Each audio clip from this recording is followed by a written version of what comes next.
వందాలండి. ప్రార్థన చేసుకుందాం. పరిశుద్ధుడా మా గొప్ప దేవుడా మీకే స్తోత్రం చెల్లిస్తూ ఉన్నాం నాయన. గతించినటువంటి దినాలన్నింటిలో మీ కాపుదల మాకు ఇచ్చారు, మీకే స్తోత్రాలు.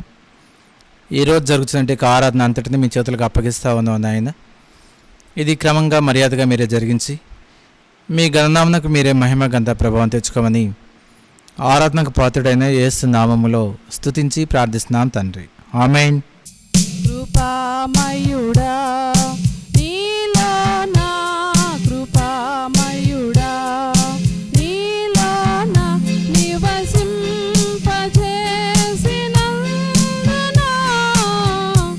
ఇదిగో మస్తుతుల సింహాసనం నీలో నివసింపజేసినందున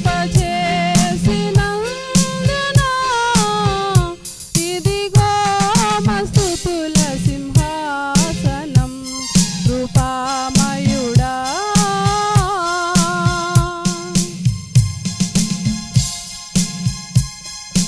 ఏ అపాయము నా గుడారము సమీపించనీయక, ఏ అపాయము నా గుడారము సమీపించనీయక, నా మార్గములన్నిటిలో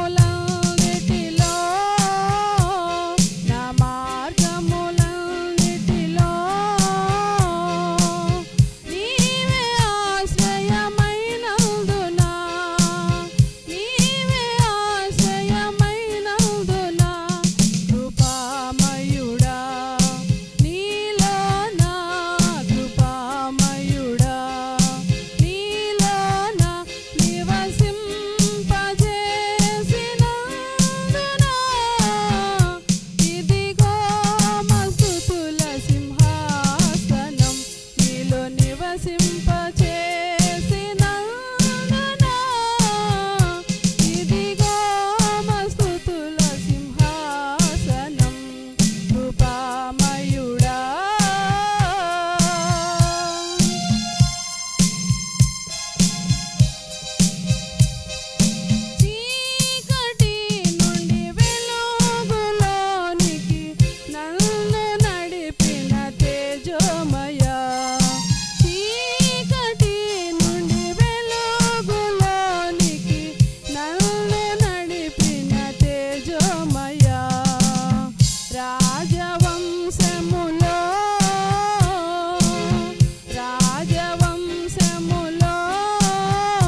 మంచిది. దేవనామానికి మహిమ కలుగును గాక. కూర్చుండి మీ అందరికీ ప్రభువైన యేసుక్రీస్తు నామములో శుభాభివందనాలు తెలియజేస్తూ ఉన్నాను.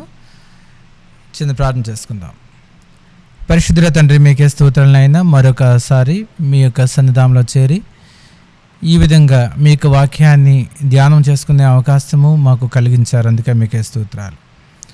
ఈరోజు ఎందరైతే ఈ యొక్క వాక్యాన్ని వింటున్నారో అటు వారందరికీ ఈ యొక్క వాక్యము దీవెనకరంగా చేయండి నాయన. నన్ను మరుగుపరిచి మీరే మాట్లాడమని యేసు నామంలో స్తుతించి ప్రార్థిస్తున్నాం తండ్రి. ఆమేన్.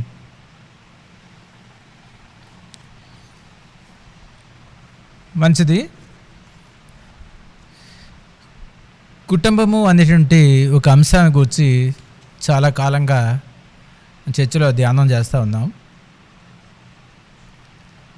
సమాజము అంటే కుటుంబాల సముదాయం, కుటుంబం అంటే వ్యక్తుల సముదాయం. కుటుంబాలు బాగుంటే సమాజం బాగుంటుంది. కుటుంబాలు బాగుండాలంటే కుటుంబంలో నుండి వ్యక్తులు బాగుండాలి. వ్యక్తులు బాగుండాలి అంటే వ్యక్తిత్వాలు బాగుండాలి. ఇవన్నీ కరెక్ట్గా అన్నీ బాగుండాలంటే దేవుని యొక్క వాక్యాన్ని విని వాక్యంలో ఉన్నటువంటి వాటిని మనలో నుండి మెరిట్స్ ఏంటి, డిమెరిట్స్ ఏంటి, తప్పులేంటి, ఒప్పులేంటి అని తెలుసుకొని ఆ వాక్య ప్రకారంగా నడుచుకున్నట్లయితే తప్పకుండా అన్నీ సరిచేసుకునే అవకాశం ఉందని బైబిల్ మనకి చెప్తా ఉంది. ఈరోజు ఒక ప్రాముఖ్యమైన వాక్యాన్ని మనం ధ్యానం చేద్దాం. ఈరోజు నాకు అంశం ఏంటంటే కుటుంబాలలో కలహము తెచ్చే కలవరం. కుటుంబాలలో కలహము తెచ్చేటువంటి కలవరం. దీనిలో నేను కొన్ని ముఖ్యాంశాలు ముందుగా నేను చెప్తాను. ఇవన్నీ ఒకే రోజు నేను చెప్పలేను, కానీ నేను ఏమేమి చెప్పబోతున్నానో అవన్నీ పాయింట్స్ వారీగా చెప్తాను. 1, ఆదాము దేవునితో కలహము తెచ్చుకొని సహవాసం పోగొట్టుకున్నాడు. 2, కయ్యూను తమ్మునితో కలహపడి అతన్ని హత్య చేశాడు. 3, అబ్రహాము లోతు పశువుల కాపర్ల మధ్య పుట్టిన కలహం. 4, గర్భము తెచ్చిన కలహము షారాకు హాగర్కు మధ్యలో. పిల్లల మధ్యలో కలహం ఇష్మాయేలుకు ఇసాకు మధ్యలో. 5, 6, నీళ్ల విషయమైన కలహం ఇసాకుకు ఫిలిస్తీయులకు మధ్యలో వచ్చింది. 7, దీవెన తెచ్చిన కలహం ఏశావుకి యాకోబుకి మధ్యలో వచ్చిందంటే ఈ కలహం. వీటన్నిటిని గూర్చి నేను ఒక్క సబ్జెక్ట్లో నేను అన్నీ విశదంగా వివరించలేని కారణం బట్టి దీన్ని 3 సబ్జెక్టులుగా నేను అంటే 3 భాగాలుగా చేసి మీ ముందు ఉంచాలని ఆశపడుతున్నాను. అందుకని అందరూ కొంచెం చాలా జాగ్రత్తగా ఈ 3 అంశాలని 3 వారాలు వరుసపెట్టి చూడాల్సిందిగా మనం చేస్తూ ఉన్నాను. కుటుంబాలలో కలహము తెచ్చేటువంటి కలవరం. దేవుని యొక్క వాక్యము మూలవాక్యాన్ని ఒకసారి మనం చూద్దాం. ఆదికాండము 3వ అధ్యాయం. ఆదికాండము 3వ అధ్యాయము 24వ వచనం. అప్పుడు ఆయన ఆదామును వెళ్ళగొట్టి ఏదెను తోటకు తూర్పు దిక్కున కెరూబులను, జీవవృక్షమునకు పోవు మార్గమును కాచుటకు ఇటు అటు తిరుగుచున్న ఖడ్గజ్వాలను నిలవబెట్టెను. చాలు. దేవుడి యొక్క వాక్యం మన ఎన్నికలో దించింది కాక. ఆమేన్. మనం చదువుకున్న యొక్క లేఖన భాగంలో దేవుడు ఈ ఆదాముని వెళ్ళగొట్టేశాడు అని రాయబడింది. అంటే ఏమైందంటే సహవాసం పోయింది. ఈ బైబిల్ గ్రంథంలో ఆదామును గూర్చి చాలాసార్లు మీరు చదివి ఉంటారు, చాలాసార్లు మీరు విని ఉంటారు.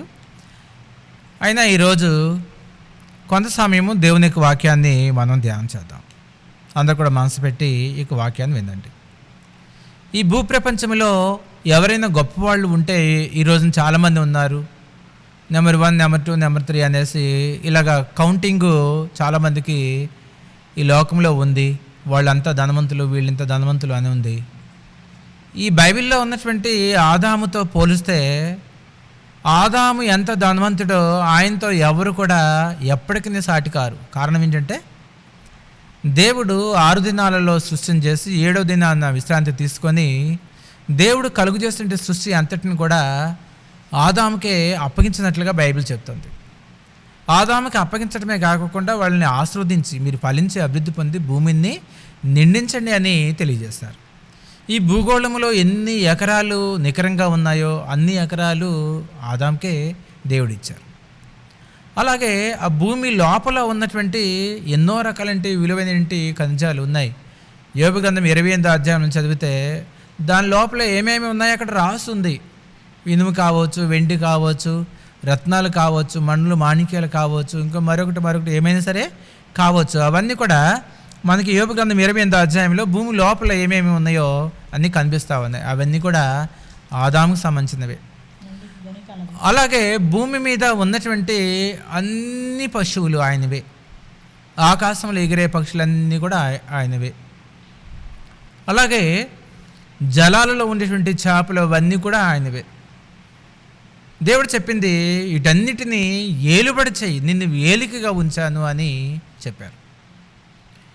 ఆయనకి సాటి అయిన సహాయంగా ఒక అమ్మాయిని కూడా ఆపరేషన్ చేసి ఒక ఎముకను తీసి, ప్రక్కట ఎముకను తీసి, కొంత మాంసం తీసి ఒక అమ్మాయిని తయారు చేసి ఇదిగో నీకు నేను సాటి అయిన సహాయంగా ఇచ్చాను అనేసి ఇచ్చారు.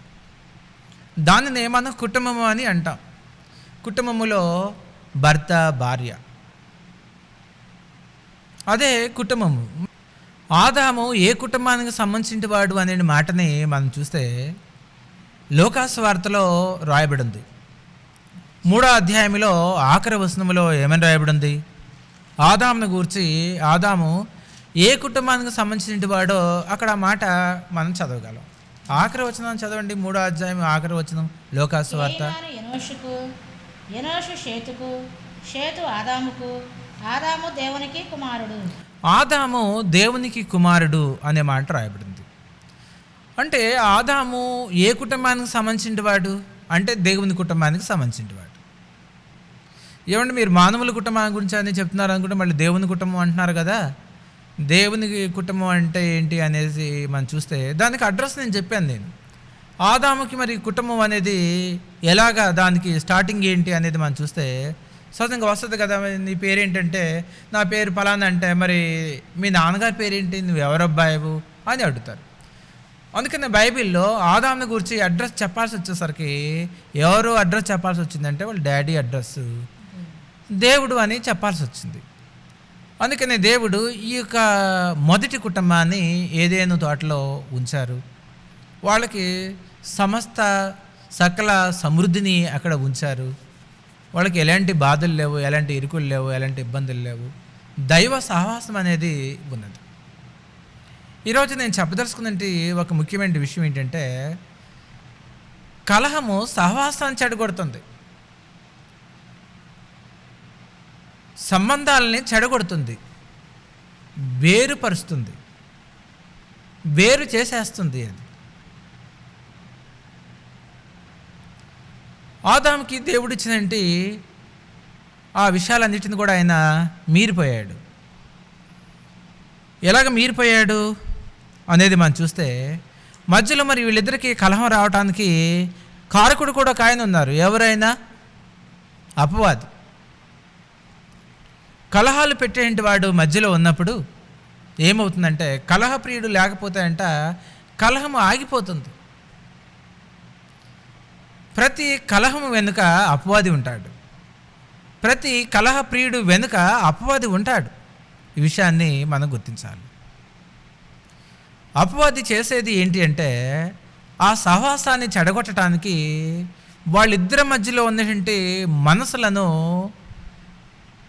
వేరుపరచడానికి ఏదో ఒక అనుమానాన్ని, ఏదో ఒక సందర్భాన్ని తీసుకొని వచ్చి పెడతాడు. ఆదామునైతే నేను చెడగొట్టలేను అనుకొని అవ్వమ్మ దగ్గరకు వచ్చి ఇది నిజమా అనేటువంటి ప్రశ్నతో మొదలుపెట్టడం జరిగింది.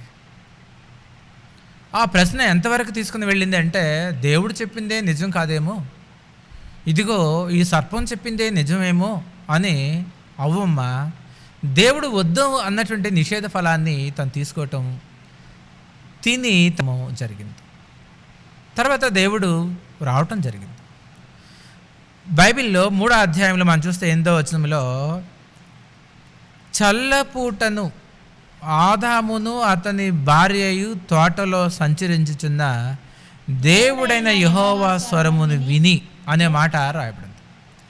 దేవుని యొక్క స్వరాన్ని వాళ్ళు విన్నారు. ప్రతి చల్లబూట వేళ ఆయన వచ్చేసి వాళ్ళతో మాట్లాడే అలవాటు దేవునికి ఉంది. వీళ్ళకి కూడా ఆ అలవాటు కొత్త అలవాటు ఏం కాదు, తెలిసినంటే అలవాటే దేవుని యొక్క సహవాసం.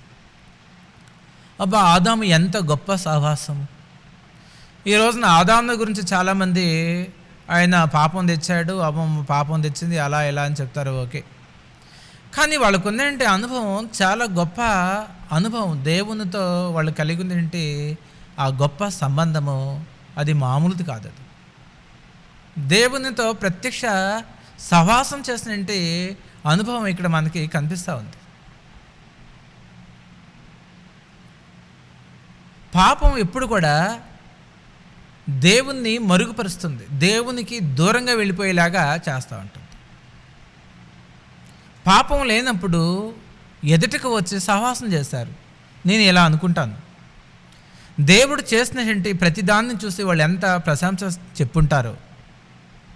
ప్రభువా, ఆ పనస పండు చూడటానికి ఏదో గాదరగా ఉన్నట్లుగా ఉంది, దాన్ని కోస్తే జిడ్డుగా ఉన్నట్టుంది, కానీ దానిలోని యొక్క ఆ పనస తొనలను తింటే ఆహా ఎంత బాగుంది, ఎంత బ్రహ్మాండంగా చేశారు తండ్రి, ఈ పనస చెట్టుని ఎంత చక్కగా చేస్తారు, చాలా బాగుంది. ఆహా అదేనా, ఇంకేం తినలేదా మీరు? అవునవును, అరటికాయ తిన్నాము, అమృతపాణి అని అరటికాయ తిన్నాం, అసలు ఎంత బాగుంది, అమృతం లాగా ఉంది. ఇంకా ఏం తినలేదా మీరు? ఓ మేము కమలా పండును తిన్నాము, అసలు అది ఎంత బాగుంది. ద్రాక్ష పండును తిన్నాము, అసలు అది ఎంత మధురంగా ఉంది అని ఇలాగా దేవుడు చేసినట్టు ప్రతి పండును గూర్చి, ప్రతి పువ్వును గూర్చి, ఆ గులాబీని చూసి గులాబీ ఎంత బాగా చేశావు తండ్రి, ఆహా మల్లిని ఎంత తెల్లగా చేశావు, అది ఎంత సువాసనలు ఇస్తూ ఉంది అని ఈ విధంగా చేసినట్టు పువ్వులను గూర్చి, ఆ పండ్ల చెట్లను గూర్చి, ఆకాశంలో ఎగిరేటువంటి చక్కటి పక్షులను గూర్చి, పావురాలను గూర్చి, అందమైనటువంటి నెమళ్ళను గూర్చి ఎంత చక్కగా వాళ్ళు వర్ణించుంటారు. ఆ లేళ్లను గూర్చి, దుప్పులను గూర్చి, బుడ్డి కుక్క పిల్లలను గూర్చి, వాటన్నిటిని గూర్చి, దేవా నువ్వు ఎంత బాగా చేసావా, చాలా బాగుంది అని ఎంతగా రోజు సంభాషించేవాళ్ళు. కానీ ఈరోజు పొరపాటు జరిగింది. దేవుడు వద్దు అన్నటువంటి నిషేధ ఫలాలని వాళ్ళు తిన్నటువంటి కారణం బట్టి దేవుడు వచ్చేసరికి చెట్ల చాటుకి వెళ్ళిపోయారు. చెట్ల చాటుకి వెళ్ళిపోయారు. ఈ భాగాన్ని చూస్తే ఎంత బాధ. ఇప్పుడు తప్పించుకోవటానికి కుదరదు. మొత్తం మీద దేవుని యొక్క సన్నిధానంలో ఎవరు తప్పించుకోలేరు. వాళ్ళు చేసిన పొరపాటుకి దేవుడు సర్పానికి పెట్టవలసిన శాపాన్ని సర్పానికి, ఆదాముకి పెట్టవలసిన శాపాన్ని ఆదాముకి, అవ్వకి పెట్టవలసింది ఆమెకి పెట్టి, దానిలోనే మీకు రక్షకుడు నేను పంపిస్తాను అని ఒక వాగ్దానాన్ని 3:15 ఇచ్చి, వాళ్ళకి చర్మపు చొక్కాయలను కుట్టించి ఆ తోటలో నుంచి వాళ్ళని బయటికి వెళ్ళగొట్టిను అనే మాట అక్కడ రాయబడి ఉంది. ఈ మాట ఎంత బాధ కలిగించేటి మాట, ఎంత వేదన కలిగించేటి మాట. దీని గురించి 1-2 వచనాలు పాడాలని అనుకుంటున్నాను, కొంచెము వినండి. పండు కోసమై ఆశలు చెందిరి అవ్వాదాము, అయ్యో అవ్వాదాము. పండు కోసమై ఆశలు చెందిరి అవ్వాదాము, అయ్యో అవ్వాదాము. ప్రేమతో పిలచిన తండ్రిని చూచి సిగ్గుతో ఆకులు కాపుకొని, ప్రేమతో పిలచిన తండ్రిని చూచి సిగ్గుతో ఆకులు కాపుకొని, చిన్నబోయిన మోముతో వారు చెట్ల చాటున దాగుకొని, చిన్నబోయిన మోముతో వారు చెట్ల చాటున దాగుకొని పండు కోసమై ఆశలు చెందిరి అవ్వ ఆదాము. అయ్యో అవ్వాదాము. ఆదామాని జీవిత కాలం తీరని అలసట చెందెదవు. ఆదామాని జీవిత కాలం తీరని అలసట చెందెదవు. ఆదామాని సంతతి ఎంత అనుభవించెదరు నీ బాధ. ఆదామాని సంతతి ఎంత అనుభవించెదరు నీ బాధ. పండు కోసమై ఆశలు చెందిరి అవ్వాదాం. అయ్యో అవ్వాదాము. అవ్వమ్మ నీ ప్రసవ దినమున ఎంతో వేదన నొందెదవు. అవ్వమ్మ నీ ప్రసవ దినమున ఎంతో వేదన నొందెదవు. అవ్వమ్మ స్త్రీ సంతతి ఎంత అనుభవించెదరు నీ బాధ. అవ్వమ్మ స్త్రీ సంతతి ఎంత అనుభవించెదరు నీ బాధ. పండు కోసం ఆశలు చెందిరి అవ్వాదాము. అయ్యో అవ్వాదాము. పండు కోసమై ఆశలు చెందిరి అవ్వాదాము. అయ్యో అవ్వాదాము. అయ్యో అవ్వాదాము. హల్లెలూయా. ఈ పాట ఎవరు రాస్తారో నాకు తెలియదు, కానీ ఆ విషయాలన్నిటిని కూడా చాలా బాధతో కూడుకున్న విషయాలన్నిటినీ వచనాలుగా ఆ దైవజనులు రాశారు. ఈ భాగాన్ని మనం గమనించినట్లయితే ఈ లోకములో నువ్వు పోగొట్టుకునేటువంటి దేనినైనా ఏదో ఒక రోజున నువ్వు తిరిగి సంపాదించుకోగలవేమో, కానీ నీ ఆత్మని, నీ జీవాన్ని, దేవునితో అది కలిగి ఉన్నటువంటి సహవాసాన్ని నువ్వు పోగొట్టుకున్నట్లయితే చాలా పర్యాయాలు దాన్ని తిరిగి సంపాదించుకోవటము సాధ్యం కాదు అనేది చాలామంది భక్తుల జీవితాల్లో మనం గమనించగలం. ఉదాహరణకి గెహాజీ జీవితం కావచ్చు, ఆకాన్ జీవితం కావచ్చు, లేకపోతే ఇక్కడ లోతు జీవితం కావచ్చు. ఆనాటి కాలంలో ఉన్నటువంటి వాళ్ళే కాకుండా ఈనాటి కాలంలో కూడా, మన కాలంలో కూడా ఒకప్పుడు ఎంతో వెలిగినటువంటి వాళ్ళు దేవుణ్ణి పోగొట్టుకున్నప్పుడు, ఆత్మీయతను పోగొట్టుకున్నప్పుడు, ఆధ్యాత్మిక భ్రష్టత్వాన్ని వాళ్ళు తెచ్చుకున్నప్పుడు తిరిగి సరికాకోకుండానే వాళ్ళ జీవితాలు ముగిసిపోయినట్లుగా, కుటుంబాలు శాపాలని తెచ్చుకున్నట్లుగా, పతనమైపోయినట్లుగా ఈ లోకములో చాలామందిని మనం చూస్తూ ఉన్నాం. దేవునితో సహవాసం పోగొట్టుకోవటం.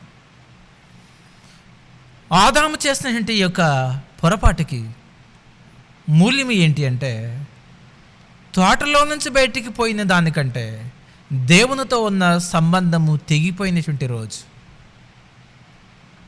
దుఃఖపడుతున్నటువంటి తండ్రి అయినటువంటి దేవుడు దిగాలుగా, దుఃఖముతో, కన్నీళ్లతో ఉసూరుమంటూ తను తన భార్య బిక్కుబిక్కుమంటూ తోటలో ఉన్నటువంటి సౌఖ్యాలను వదిలి, తోటలో ఉన్నటువంటి అందాలను వదిలి, తోటలో ఉన్నటువంటి మధుర ఫలాలను వదిలి అడవిలోనికి వెళ్ళిపోయారు. తోటలో క్రమం ఉంటుంది. ఎటు నుంచి ఎటు చూసినా చెట్లు వరుసగా ఉంటాయి. తోటలో నీటి సమృద్ధి అనేటి నీటి సదుపాయం ఉన్నది. అడవిలో ఏమున్నాయో ముళ్ళు ఉన్నాయి, రాళ్ళు ఉన్నాయి, రప్పలు ఉన్నాయి. వాళ్ళ బ్రతుకు అడవి పాలైపోయింది. మరలా చెప్తున్నాను, నువ్వు దేనిని పోగొట్టుకున్నా తిరిగి సంపాదించుకోగలవేమో, కానీ దేవుణ్ణి పోగొట్టుకోవటం చాలా ప్రమాదం. దేవుని నడిపింపును, దేవుని ఆత్మ నడిపింపును పోగొట్టుకోవటము నీకు చాలా ప్రమాదము. ఈ లోకములో నీకు ఏమేమి కావాలో వాటన్నిటికంటే ముఖ్యమైన వాడు దేవుడు. దాత కన్నా దానములు గొప్పవి కావు. నీ జీవితంలో దేవుడే ముఖ్యమైన వాడు. దేవునికే ప్రథమ స్థానాన్ని ఇవ్వండి. దేవునికే మొదట స్థానాన్ని మీరు ఇవ్వండి. ఉన్నతమైన స్థితిలోనికి, అత్యున్నతమైన స్థితిలోనికి దేవుడు మిమ్మల్ని తీసుకుని వెళతారు. ఈరోజు నేను చెప్పదలుచుకుందంటే ఈ భాగములో కలహము దేవుని సంబంధాన్ని పోగొట్టింది. కలహము వెనక ఆ రోజు 3వ అధ్యాయంలో డైరెక్ట్గా విరోధి కనిపిస్తూ ఉన్నాడు. ఈ రోజున విరోధి కళ్ళకి కనిపించకపోవచ్చాం కానీ ప్రతి కలహము వెనుక, కలహ ప్రియుడు వెనుక అపవాది ఉన్నాడు అని నేను మీకు గుర్తు చేస్తూ ఉన్నాను. అందుకని బైబిల్ చెప్తోంది అపవాదికి చోటు ఇవ్వద్దని చెప్తా ఉన్నది. ఒకవేళ చోటు ఇచ్చినట్లయితే దేవునికి లోబడి ఉండండి, అపవాదిని ఎదిరించండి, అప్పుడు వాడు మీ వద్ద నుండి పారిపోవను అని యాకోబు పత్రిక 4వ అధ్యాయం 7వ వచనం మనకి చెప్తా ఉంది. ఈరోజు గమనించండి, మీ యొక్క కుటుంబాలలో దేవుని యొక్క సహవాసాన్ని పోగొట్టుకుంటున్నారా? మీ వ్యక్తిగతంగా దేవుని యొక్క సహవాసాన్ని ఒకవేళ పోగొట్టుకున్నట్లయితే తిరిగి యేసు నామములో, యేసు రక్తములో దైవ లేఖనాలని పరిశీలన చేస్తూ, దైవ లేఖనాలను వింటూ, దైవ సన్నిధికి వెళుతూ, దైవజనుడితో మీ యొక్క సాధక బాధకులు చెప్పుకొని దేవుని యొక్క నడిపింపు ఒకవేళ మీకు కుదరట్లేదా? ప్రార్థన నడిపింపు కుదరట్లేదా? ఉపవాసం ఉండలేకపోతున్నారా? జీవితాన్ని సరిదిద్దుకోలేకపోతున్నారా? దేవునితో సమాధాన పడండి. దేవునితో సహవాసాన్ని పునర్నిర్మాణం చేసుకోనండి. ఈ విషయాన్ని మీకు గట్టిగా చెప్తున్నాను, నొక్కి చెప్తా ఉన్నాను. ఈరోజు నేను చెప్పదలుచుకుందంటే రెండవ విషయం ఏమిటి అంటే అన్నదమ్ములలో వచ్చిందేంటి కలహం. అన్నదమ్ములలో వచ్చింటి కలహం. కయ్యూను తమ్మునితో కలహపడి హత్య చేసినట్టే సందర్భం. ఈ భూలోకములో మొట్టమొదటిసారిగా పుట్టినటువంటి, అంటే తల్లికి పుట్టినటువంటి బిడ్డ, మొట్టమొదటి బిడ్డ కుమారుడు ఎవరైనా ఉన్నారంటే కయ్యూను. ఆ కయ్యూను పుట్టినప్పుడు అయ్యో నాకు ఆడుకోటానికి నాలాంటి వాళ్ళు ఎవరైనా ఉంటే బాగుండు, అమ్మతో ఏం ఆడుకోగలను, నాన్నతో ఏం ఆడుకోగలను అని అనుకుంటున్నానంటే ఆ సందర్భంలో ఆయనకి ఒక తమ్ముడు పుట్టాడు. ఒక వ్యక్తికి తమ్ముడు పుట్టాడంటే అది ఎంత సంతోషమో తెలుసా? చాలా గొప్ప సంతోషం, అది చాలా గొప్ప ఆనందం. నాకు 3 తమ్ముళ్ళు 3 చెల్లెళ్ళు ఉన్నారు. మా అమ్మ పురిటి మంచంలో వాళ్ళని పెట్టుకొని ఉన్నప్పుడు నేను కూడా అదే మంచమే పడుకొని వాళ్ళకి మా అమ్మ ఏమేమి జోల పాటలు పాడుతుందో, లాలి పాటలు పాడుతుందో అన్ని పాటలు నేర్చుకొని ఇప్పటికి పాడగలను. నేను అన్నీ పాడేవాడిని. నాకు అంత పిచ్చ. వాళ్ళు చీమిడి వస్తే చీమిడి తీయ, గోళ్ళు కత్తిరించా, వాళ్ళకి ఆలన పాలన పాలు పట్టించా. మా అమ్మ పనులకు వెళ్ళినప్పుడు వాళ్ళ విషయంలో చాలా జాగ్రత్త తీసుకునేవాడిని. ఇంటిలో పెద్దగా పుట్టినింటి వాడికి తమ్ముళ్ళు అంటే, చెల్లెళ్ళు అంటే అంత ప్రేమ ఉండాలి. ఈ కయ్యూనికి కూడా ప్రేమ అనేది ఉండాలి, కానీ ప్రేమ ఉన్నట్లుగా బైబిల్లో మనకి కనిపించట్లేదు. ప్రేమ అనేది చాలా ముఖ్యమైనది. బైబిల్లో నాకు బాగా ఇష్టమైనటువంటి మాట ప్రేమ అనేది. ప్రేమ తత్వము అది చాలా ముఖ్యమైనది. దేవునిలో ఉన్న గొప్ప గుణాలలో ఒక అద్భుతమైన గుణము, అద్భుతమైన లక్షణము ప్రేమ లక్షణము. అది మా మేనగోళ్ళలో ఒక ఆమెకి పెళ్ళైన తర్వాత చాలా సంవత్సరాలు సంతానం కలగలేదు. సంతానం కలగకపోతే ఒకరోజు నన్ను ఏమందంటే, నాకు ఒక బొమ్మ కొని పెట్టండి అంతే. ఎందుకు అంటే నాకు ఎలాగో పిల్లలు పుట్టరని చెప్పారు డాక్టర్లు, నా ఆరోగ్య పరిస్థితులు సంతానానికి అనుకూలంగా లేవన్నట్లుగా కనిపిస్తూ ఉంది. అందుకని నేను బొమ్మతోనైనా ఆడుకుందామని అంటే నేనేమన్నా అంటే నీకు బొమ్మ కొనిపెట్టను నేను. ఒకవేళ బొమ్మ కొనిపెట్టినట్లయితే నేను కూడా నీతో పాటు ఏకీభవించినట్లే అవుతుంది, నీకు సంతానం కలగదని నేను ఒప్పుకున్నట్లుగా అవుతుంది. కుదరదు. దేవుడు నీ కడుపులో ఇచ్చేయండి బొమ్మే నీకు నిజమైన సంతోషాన్ని ఇవ్వగలదు, కానీ నేను కొని ఇచ్చేయండి జీవం లేని బొమ్మ నీకు సంతోషాన్ని కలిగించదని నేను చెప్పాను. ఆమె కోసం చాలా సంవత్సరాలు మేము ప్రార్థించాము. దేవుడు దయతలిసి అద్భుతంగా 2 కుమారులను దేవుడు ఇచ్చారు. దేవునికి మహిమ కలుగును గాక. హల్లెలూయా. ఒక తల్లి తన కన్నటువంటి బిడ్డలను చూసుకొని సంతోషపడుతుంది. ఆ పుట్టినటువంటి ఆ మొదటి బిడ్డ తల్లి కన్నటువంటి తన తమ్ముడినో చెల్లినో చూసుకొని సంతోషపడతారు, వాళ్ళతో ఆడుకుంటూ ఉంటారు. చుట్టూ వాళ్ళ చుట్టూనే తిరుగుతూ ఆడుకుంటూ ఉంటారు, ముద్దులాడుతూ ఉంటారు. కానీ ఇక్కడ ఉందండి ఈ కయ్యూను అనండి అన్న అలాంటి ప్రేమ అనేది ఈయన దగ్గర ఏమీ కనిపించట్లేదు. వీళ్ళకి ఒక చిన్న గొడవ వచ్చింది. ఆ గొడవ అది చిన్నపాటిదే. అది ఆ గొడవ వీళ్ళిద్దరితో కూడా కాదు. అది ఒక మాటలో చెప్పాలంటే వాళ్ళ అమ్మా నాన్న చెప్పినటువంటి మాటలను బట్టి, నాయన దేవుడు ఉన్నాడయ్యా, గొప్ప సృష్టిని కలుగు చేస్తుంటే దేవుడు ఉన్నాడు, ఇదిగో మనం నివాసం చేసేటువంటి ఈ భూగోళాన్ని, దీని మీద ఉందండి సకల వృక్షాదులను, ఆకాశంలో ఎగిరే పక్షాదులను, ఆకాశంలో ఉందండి సూర్యచంద్ర నక్షత్రాదులను, జలాలని జలచరాలని సమస్తాన్ని కలిగించండి దేవుడు ఉన్నారు. ఆ దేవుని యొక్క మాటను వినక మేము ఇలాగా లేనిపోయినట్టి నిషేధ ఫలాలను మేము తిని ఇలాగా మా బ్రతుకులు అడుగుపాలైపోయారా? మీరైనా ఆ దేవునికి లోబడి ఆ దేవునికి విధేయత కలిగి ఉండండి, ఆ దేవుని ఆరాధించండి అని వాళ్ళ అమ్మా నాన్న చెప్పినటువంటి మాటలను బట్టి మొత్తం మీద వీళ్ళు దేవుని తెలుసుకున్నారు, దేవునికి బలి అర్పించడానికి వచ్చారు. 4వ అధ్యాయంలో ఆదికాండం 4 మనం గమనించవలసిన మాట ఏంటంటే, అక్కడ కయ్యూనుని అతని అర్పణను దేవుడు లక్ష్య పెట్టలేదు అని ఉంది. అలాగే హేబేలుని అతని అర్పణను దేవుడు లక్ష్య పెట్టాడు అని రాస్తుంది. మరి దానికి హేబేలు ఏం చేస్తాడు? హేబేలు యొక్క అర్పణ దేవుడు లక్ష్య పెట్టాడు, కయ్యూనిది లక్ష్య పెట్టలేదు. మరి ఏమైనా ఉంటే దేవుడేను కయ్యూని చూసుకోవాలి. మొత్తం మీద ఆయన రుసరుసలాడుతూ ఉన్నాడు, ముఖం బాగా ముడుచుకుపోయింది, చాలా ఉగ్రరూపంతో ఉన్నాడు. ఒకరోజు దేవుడు ప్రత్యక్షమయ్యి ఆయన అడిగారు. ఏమని అడిగారు? ఎందుకయ్యా నువ్వు కోపడుతున్నావేంటి? నీ ముఖం చిన్నబుచ్చుకుంటున్నావేంటి? నీవు సత్క్రియ చేసిన ఎడల తల ఎత్తుకున్నవా? సత్క్రియ చేయకపోతే వాకిట పాపం పొంచి ఉంటుందని దేవుడు తెలియజేశారు. నీవు కోపడటం మంచిది కాదు, బాధపడటం కూడా మంచిది కాదు, ఇది తప్పు అని దేవుడు చెప్పారు. అంతటితో సరి చేసుకోవాలి కదా. దేవునితో గొడవ ఎందుకు ఆయనకి? సరి చేసుకోవాలి కదా. తమ్ముడితో కలహం ఎందుకు ఆయనకి? తమ్ముడు ఏమనలేదే. తమ్ముడంటే తమ్ముడే, మరి చాలా ప్రేమతో చూసుకోవాలి.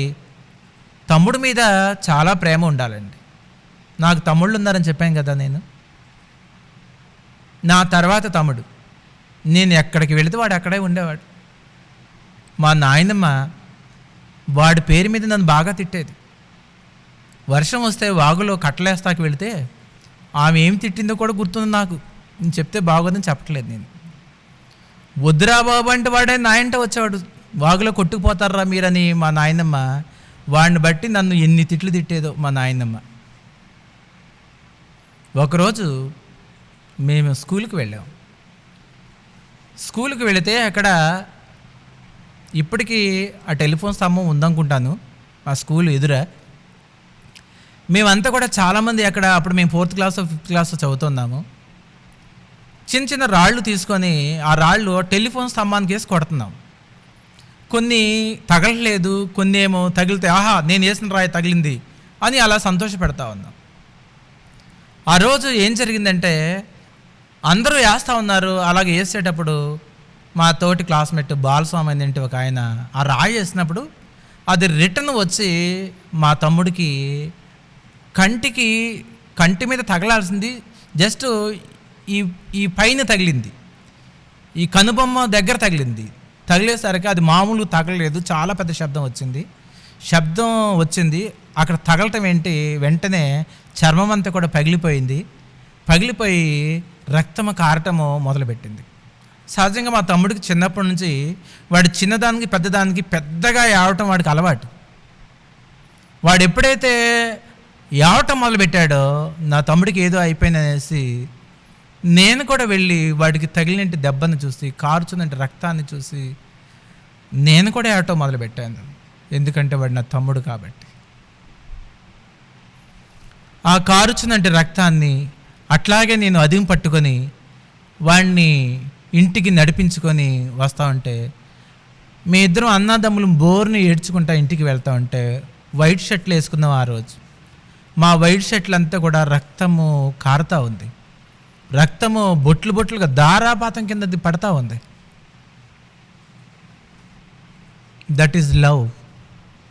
వాడు నా తమ్ముడు కాబట్టి, వాడికి దెబ్బ తగిలింది కాబట్టి, వాడికి తగిలింది రాయ నాకు కూడా తగిలింది అని నేను అనుకున్నాను. రక్తము కారేది వాడికే కావచ్చు కానీ అది నాకే కారుతుంది అని అనుకున్నాను.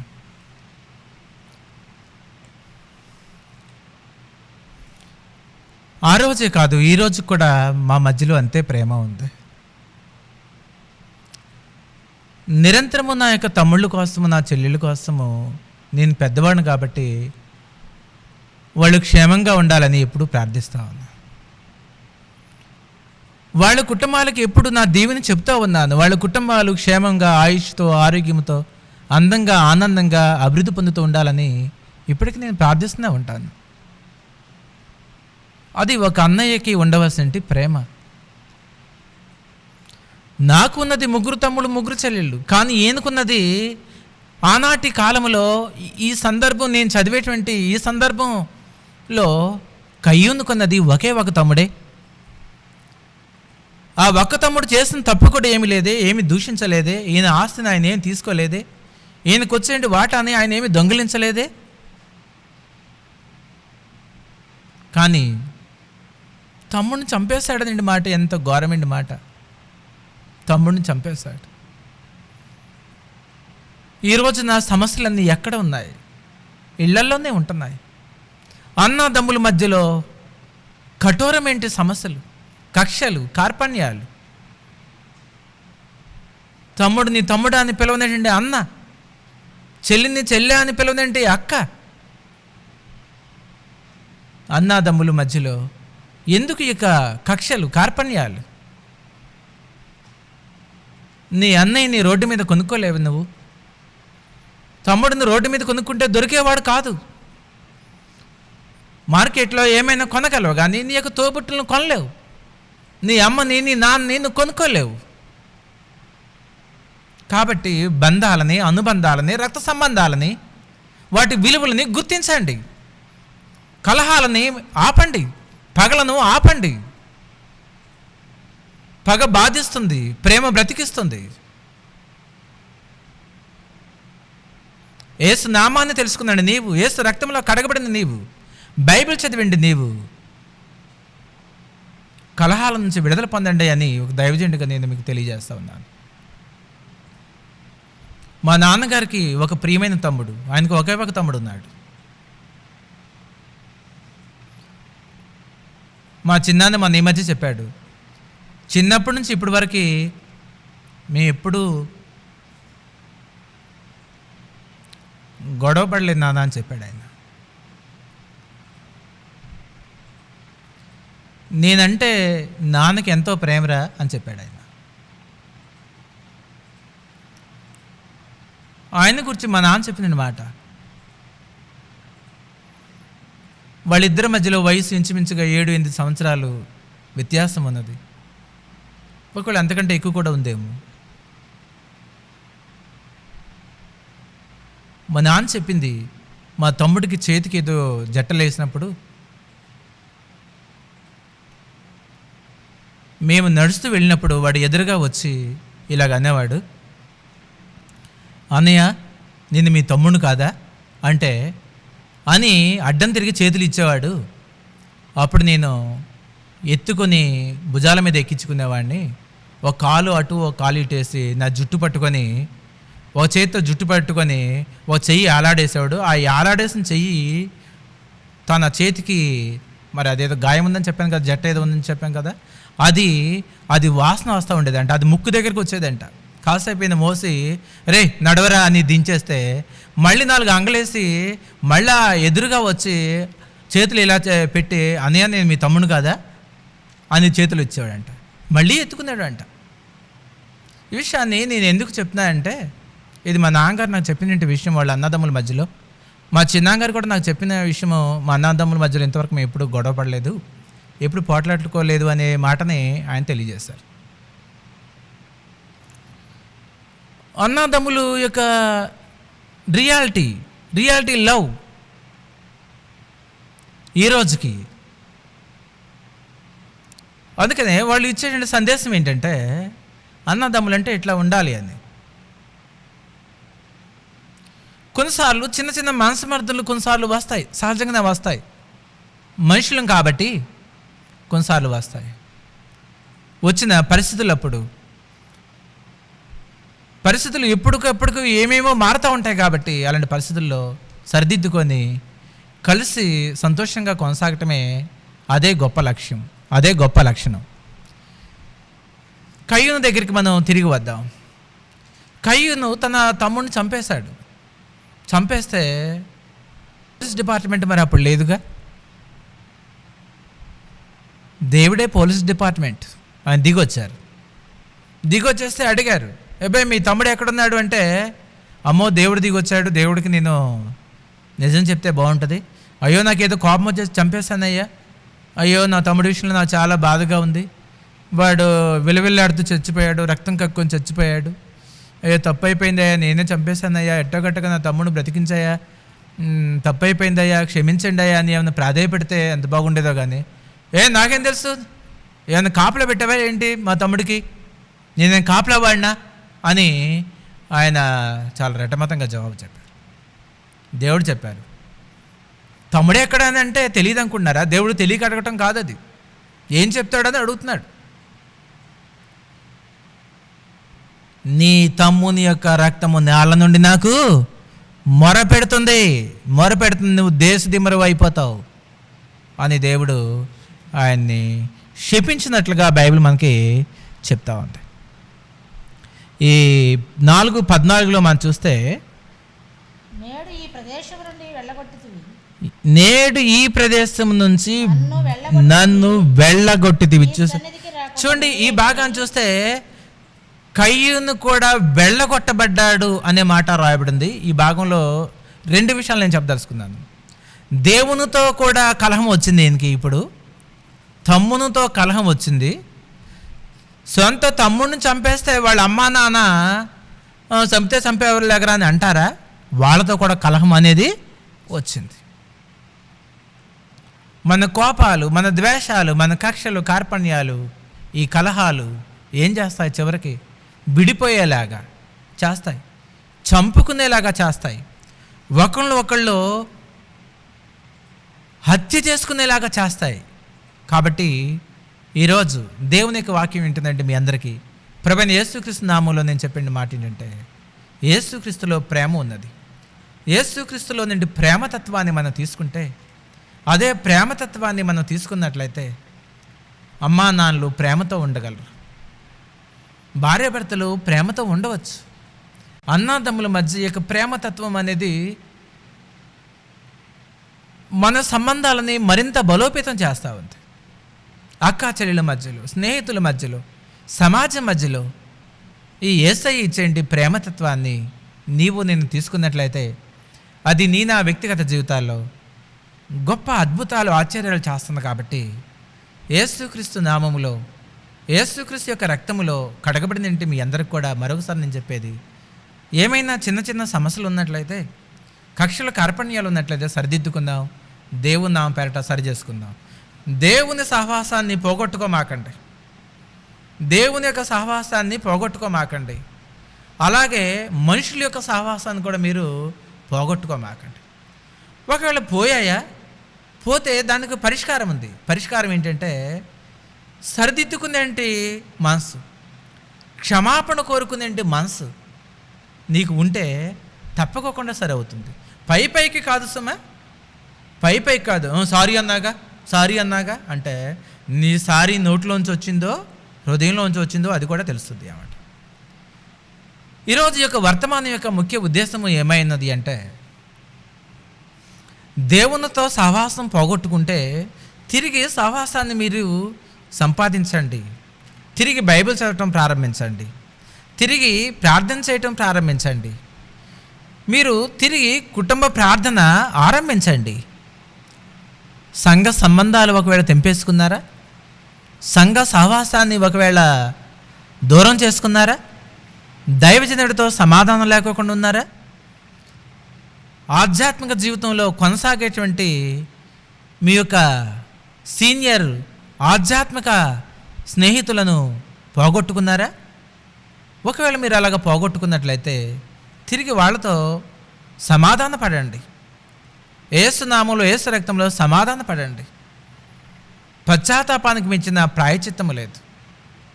మీ హృదయాలలో నిజమైన పశ్చాత్తాపం వస్తే, నిజమైన మారుమనసు వస్తే దానికి తప్పకుండా క్షమాపణ వస్తుంది. తెగిపోయిన సంబంధాలని అధికే జిగురు క్షమించటమే అని రాయబడింది.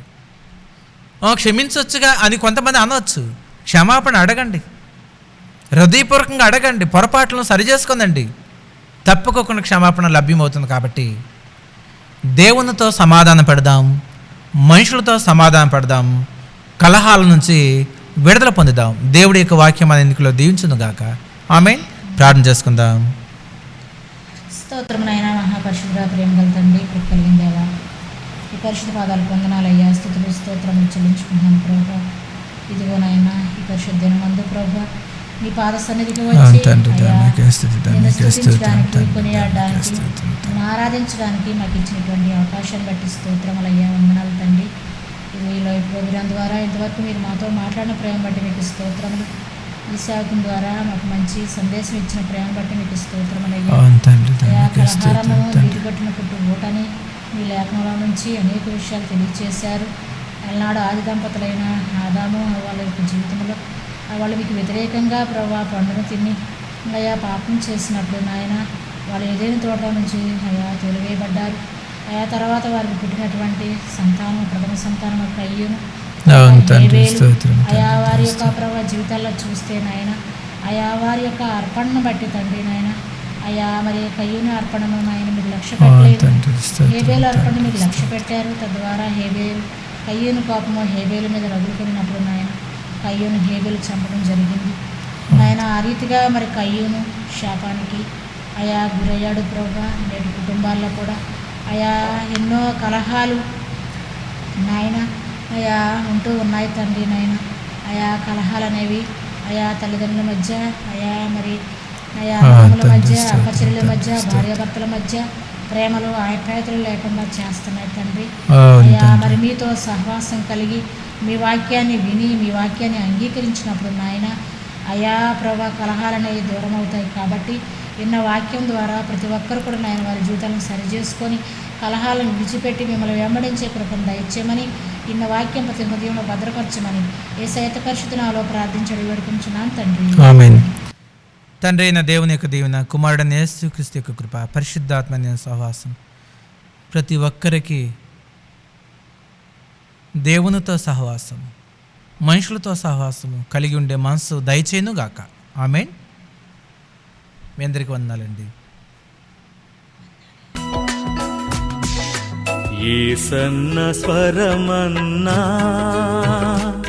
నీవెప్పుడైనా విన్నావా? యేసన్న స్వరమన్నా నీవెప్పుడైనా విన్నావా? యేసన్న స్వరమన్నా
నీవును దాగేదవా, అటులానే నీవును దాగేదవా. యేసన్న స్వరమన్నా నీవెప్పుడైనా విన్నావా? యేసన్న స్వరమన్నా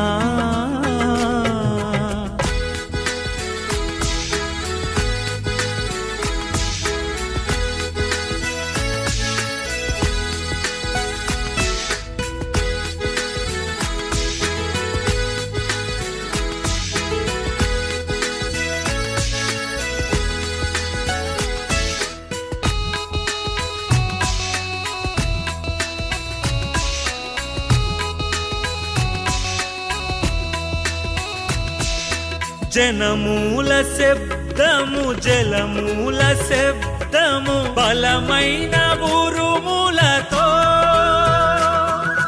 జనమూల శబ్దము జలమూల శబ్దము బలమైన ఉరుములతో,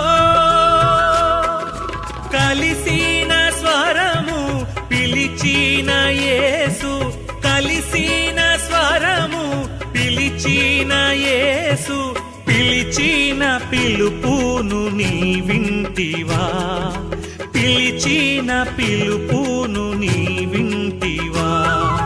యేసన్న స్వరమన్నా నీవెప్పుడైనా విన్నావా? యేసన్న స్వరమన్నా